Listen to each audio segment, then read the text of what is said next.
Je demande ton intervention divine. Maman Nangaye, du nouveau à Kinshasa, place Yassur, les amoko na immeuble Emma, des arabes normes, standard, international, et Goyamba, Batunyoso, en famille, en couple, salon VIP.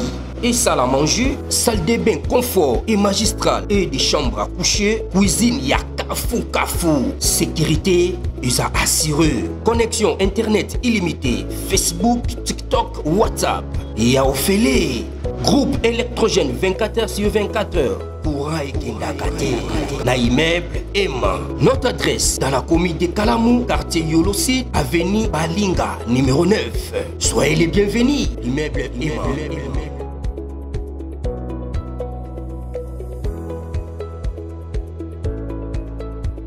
Bote bandeko balandi ya magazine d'actualité Christian Chevou bisikano so bozu libaku ya kolanda biso mokolo ya lelo. Nous sommes aujourd'hui mardi le 24 juin 2025. Bienvenue à ce nouveau numéro.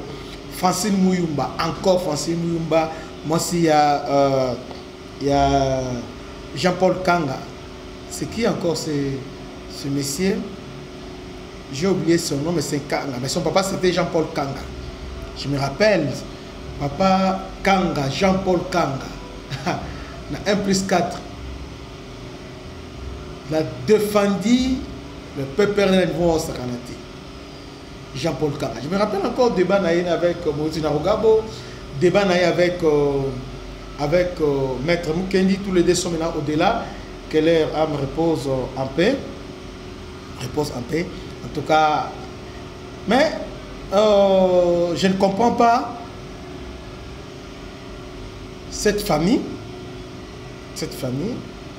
Kanga et aussi Francine Mouyumba. Francine Mouyumba, d'abord pour commencer, selon plusieurs sources, Francine Mouyumba est congolaise. Congo est Mboka Moko, on ne sait pas.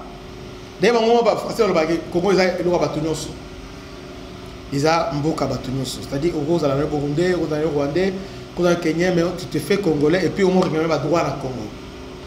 Cette femme, depuis plusieurs jours, a déformé l'information et puis a fait la campagne propagande contre la République. Pour elle, elle parle de discrimination raciale. Zélan Laksayo. D'ailleurs, pour aujourd'hui, elle dit ceci. Yoka dernier poste naé à l'objet. La force d'une diplomatie repose sur la stabilité interne. Un pays peut même présider les Nations Unies, mais il est incapable de résoudre ses propres crises. Il reste faible. Bon, dites-moi, est-ce qu'aux États-Unis, il y a vraiment la cohésion nationale aux États-Unis? Est-ce qu'entre les Noirs, les Latinos, ainsi est-ce qu'il y a l'égalité aux États-Unis? Mais c'est un pays fort. Est-ce que les Noirs aux États-Unis sont continués à boyer? Tout le monde n'a qu'à faire ça. Aussi, les Noirs ont une discrimination raciale. Ils doivent s'imposer parce qu'ils ont un bango. Ici, nous avons un voisin, Moïbi, Azuiba, à Tidi, de Rwandais. Tous les Rwandais sur Twitter sont des Congolais. Tous les Rwandais. Ata Oyebi, Rwandais. Tous les Rwandais. Et puis, il y a la diaspora congolaise, la diaspora rwandaise, les États-Unis. Il y a comme les Congolais, c'est le passeport congolais. Mais là-bas, même comme gouverneur ailleurs, il y a au Canada, comme diaspora rwandais, rwandais plutôt, parce qu'on a rappelé un réunion rwandais, tout ça. Mais quand il vient ici, c'est un Congolais, un Congolais. Et dans son âme, c'est un Rwandais. Ils sont là pour perturber tout ce que nous faisons. Pour la Bango, cohésion nationale, il faut céder à leurs caprices. Cohésion nationale, ça s'appelle une personne Kabila. Donc Kabila, ce qui Bolandi caprice naïe, Bondimi à la cohésion nationale. Si on dit mixage et brassage, donc Bosangani les lots. Après 2 mois, Bakoti Zamba, Bakoti Zamba, allez, vas-y, Mindou qui voit ce sous. De son salaire monté, il n'y a pas cohésion nationale. Bon, quand il veut la bongo. Quel est ce pays? J'ai suivi ce matin les Kanga, les messieurs Kanga.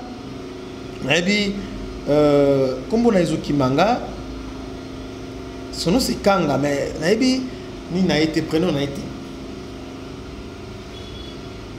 Alobi, Iran c'est un grand pays. Au monde Iran à se défendre, à ce qui opposanter, va condamner Israël. Mais il a agi dans sa souveraineté, il s'est défendu. Très bien, là tu as raison. Côté on a raison. Iran n'a pas demandé d'opposants parce qu'en Iran il n'y a pas d'opposants. Et il y a tout là depuis il y a opposants donc on a marginalisé. Et puis la télévision ils allaient peser, comment je vais dire, ils ont censuré. Donc il y a bon, dites-moi un peu opposant iranien ni Oyoki. Ou alors que Israël a raison de bombarder l'Iran parce qu'il y a une gestion à l'Iran. Est-ce que vous savez que l'Iran, c'est le troisième pays où ils ont contenu le plus grand réserve de pétrole dans le monde entier? Je crois que numéro 1, ils ont Russie, numéro 2, ils ont Arabie Saoudite, numéro 3, ils ont Iran. Iran a pétrole, Qatar, au télématé. Mais peuple Iran, la sanction tellement ébélée que ils ont profité du pétrole dans le Qatar, dans l'Arabie Saoudite. Mais Iran est en position. Alors que Iran a vendu le pétrole. Est-ce que Yoki va opposer pour dire qu'il y a une gestion, Israël a raison, Yoki a voté. Pourquoi vous voulez comparer ce qui est comparable? Shah d'Iran. Shah d'Iran, c'est le président iranien qui était contre les Occidentaux. Parce que l'Iran, ils ont Shah d'Iran, ils ont dit royaume. Mais empire, oui, royaume.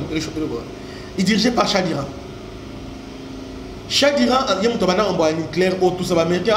Les opposants les plus farouches, ils sont opposants à Nani et Atola. Bingani, Atola, Bati. Arrivé au pouvoir, quelques temps après, a changé les bancs. Quand on a quitté Shah d'Iran, il a changé les bancs en face.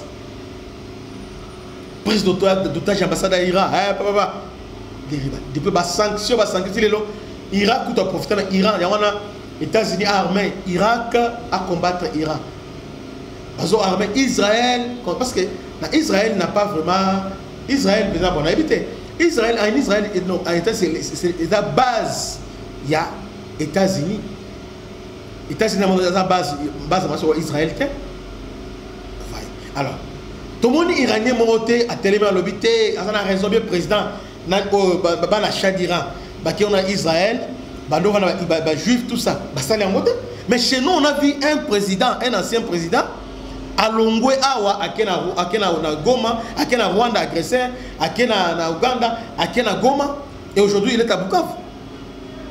De quoi vous parlez? Et puis, ce qui est bon, c'est qu'au Congo, c'est le pays le plus démocratique dans le monde entier. Parce qu'au Congo, nous sommes en pleine guerre.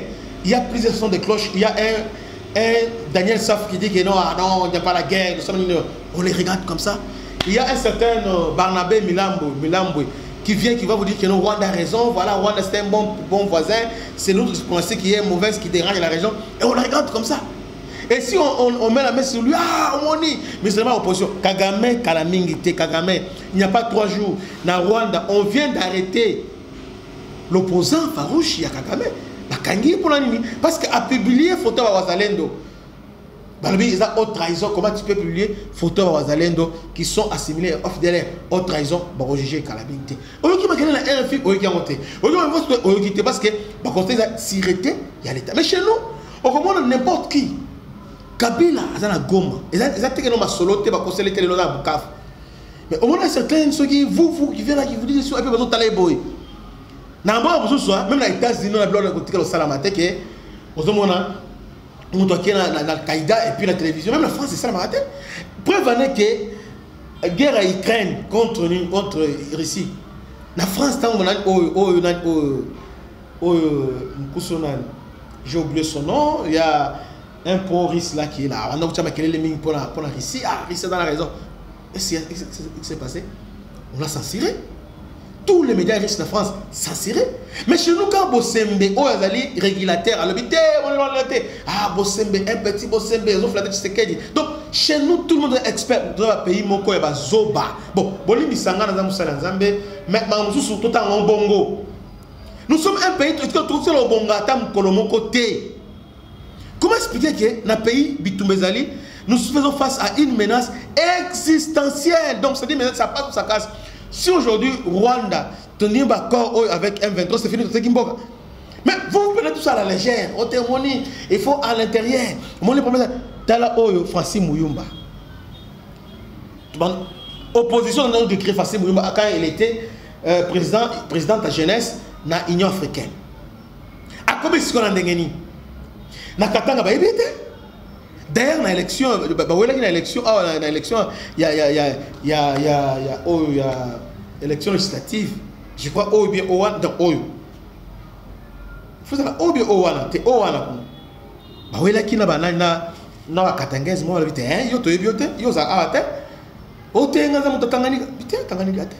Et pour une petite histoire, Tanganyika les Banyamuleng, les Banyarwanda, les filtres Tanganyika, Tanganyika, exactement la fils. Ils sont déjà descendus. Et puis, il y a des lignes depuis quand la Tanganyika. Ils sont là-bas. Elle vient là-bas maintenant. Elle est originaire de Tanganyika. Bon, on a. Ok. Tu as accordé. Elle est congolaise. Maintenant, Yokasko dans son âme, elle n'est pas congolaise. Elle dit quoi? Il y a marginalisation, il y a ethnie moussous. Dites-moi au Congo, marginalisation, ils ont placé, ils ont été. Papa, pourquoi nous sommes naïfs? Pourquoi nous sommes naïfs? Au moins, nous sommes bien. Et puis, il n'est pas radical. En réalité, vous savez, même sur YouTube ou TikTok, alors il y a expert. Donc, on dit que pas ça qui est bloqué chez la Chine, c'est bon, la Chine et la Turquie, ils sont bon, la liberté, ils sont ratés. Mais quand vous arrivez au Congo, au moins, tout le monde va nous sommes en démocratie. Et puis, on est moi, c'est Kabiso. C'est Kabiso. Rwanda que vous soutenez, c'est la liberté au Rwanda. Combien de youtubeurs qu'on a tués au Rwanda? Combien de journalistes on a arrêtés et maltraités? Est-ce qu'au Rwanda, il y a la liberté d'expression?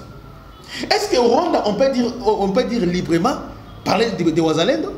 On ne peut pas. Même des Hutus. C'est un problème de parler des Hutus là-bas. On va t'arrêter. Mais ici, vous avez Awa, au Romona, nous avons la propagation, il faut bruit. Propagande, il faut kangier, moni, et moi, la Moussa, il a raison. Il faut filmer dans le Congo. Filmer un peu à Liboum. Liboum, filmer à Kangio. Bâtir la prison. Prison, ça est l'autre. Chaque jour, filme-moi Liboum, filme-moi Liboum, filme-moi. Au moment où on a la polée, il n'y a pas des embouteillages. Au moment où on a la tête. Donc, Bisso, il faut rééduquer Bisso. Rééduquer Bisso. Nous avons besoin de Bitumba.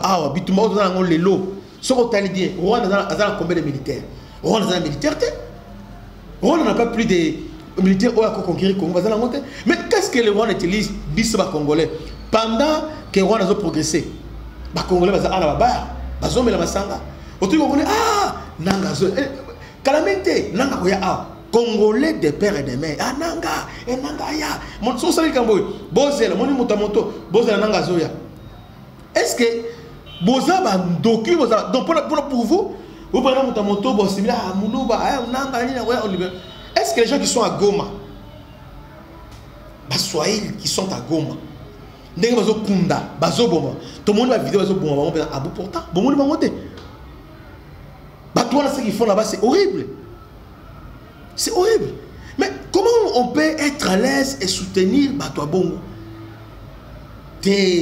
C'est méchant, nous sommes un peuple. Aujourd'hui, nous méritons les dirigeants oiseaux diriger Bissot. Nous les méritons largement. Parce que nous avons Bissot dans la même morale. Vous voyez? Parce que tout le monde va depuis Mobutu. On condamne sur la place, on va changer. Il faut venir comme musée. Il faut les humilier. Humilier, humiliation publique, même avec ce vêtement, devant ses enfants, devant tous ces mondes, pour t'embouiller. Et les restes vont rater.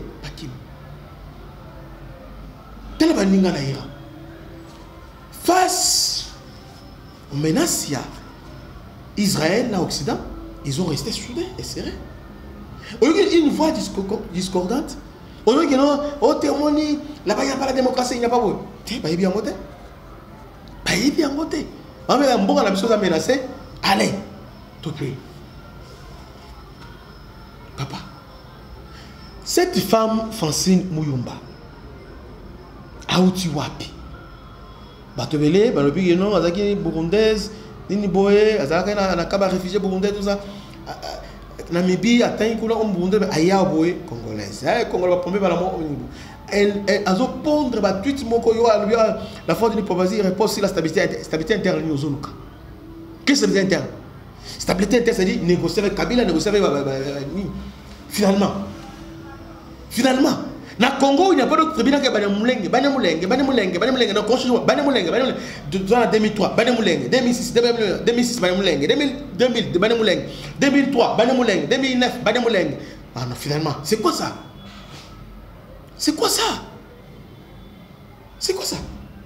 Donc, nous les autres, il faut que Tanga, maman Nabino, Ateki Makala, Ateki Mapa, Afutolo classe, parfois mère à Koufi, au Sungiete. Mais il y a une personne à Rwanda, fraîchement au Rwanda, mais parce qu'elle est Banamoulenga directement pour pomper poste. Et nous sommes en train de regarder comme ça, est-ce que tu as Nabino?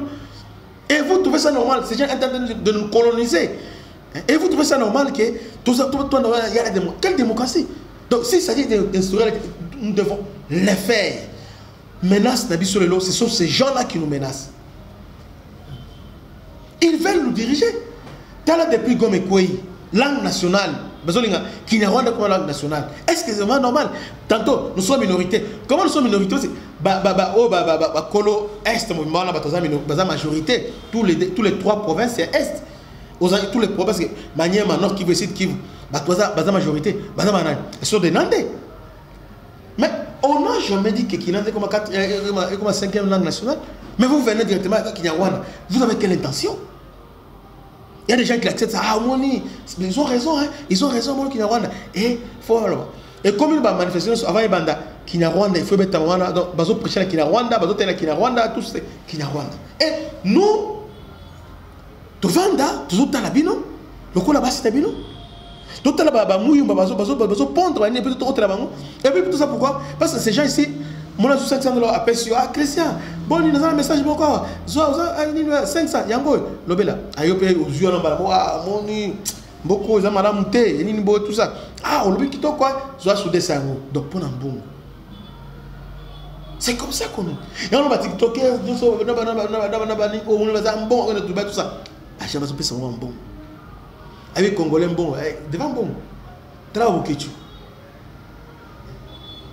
tala o kalinga o so yurita voyez tala o maître Churamboma maître Churamboma est-ce que maître Churamboma Churamboma maître Churamboma ah osa kindokité. Mais François Nganou bana mikeba kena ni François Nganou millionnaire parce que François Nganou pas le coffee François Nganou a kebe na kuna na sima na maître Chura les François Nganou les États-Unis à tout monde mais Chura commis analyste Chura qui a télé donc ils ont la poto mais a télé a cheka bo bani analyse ngoni ba Congo maluba amoni bani bo tout ça papa yo tala tolo za ngona tala ndengo zali awa bano bete donc Chura abundi ba full contact ah Chura wana zomono mettre monter à l'ori Chura ah Chura to le bete ah te Chura que mon côté à tiobe ezala mettre nini ba moi besoin ba grand hôtel ba abete même ba mettre na yo mi sa Chura beta bang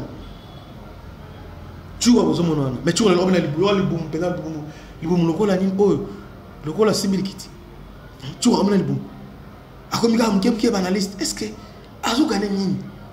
Ok, avec étoile pour le Congo. Le Congo va marquer ma colle. Tu vois, tu vois, tu fais le ton. Ah, tu vois, ah. Mais évite, est-ce que on en terre, ben ma casse, tu vois. Mais là, ce qui va analyste. Il y a au niveau de l'Ambutalukasu, na ba o na o ba ken piana. banane, oh, tout ça, allez aussi bien la tour à la kati, ah, mais là c'était millionnaire, donc on parle de ça millionnaire. Dans la mentalité, il y a Congolais. Pour la politique, est-ce que ça domaine? Alors qu'au Vandélambon, mais HPKI, parce que je ne crois pas. Je ne crois pas à HPKI. Donc il fallait profiter même à Ajona. À cause toujours dans porte avec sport, ou à habiter. Voyez. Alors, nous devons Tobundela Mboka Oyo. Mboka na biso ezokende. D'abord, sécurité. Ce qu'il fait sa part. Et quand ça va aller là-bas, comment continuer? Bien, maintenant, ici, accueillir, comment continuer? Maintenant, ça va continuer comment? Toujours que. Parce que. On se pèle le Kamouté à côté de ça, non. Non. Congo produire étranger belé, congolais. Cette femme, en tout cas, n'a habité. Ah, c'était Patrick Kanga. Cette femme, et Sengeli congolais, tout font la mission. Tout font la mission.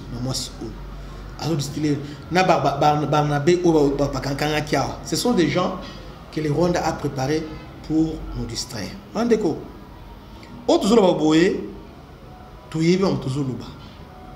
Félix Abundi.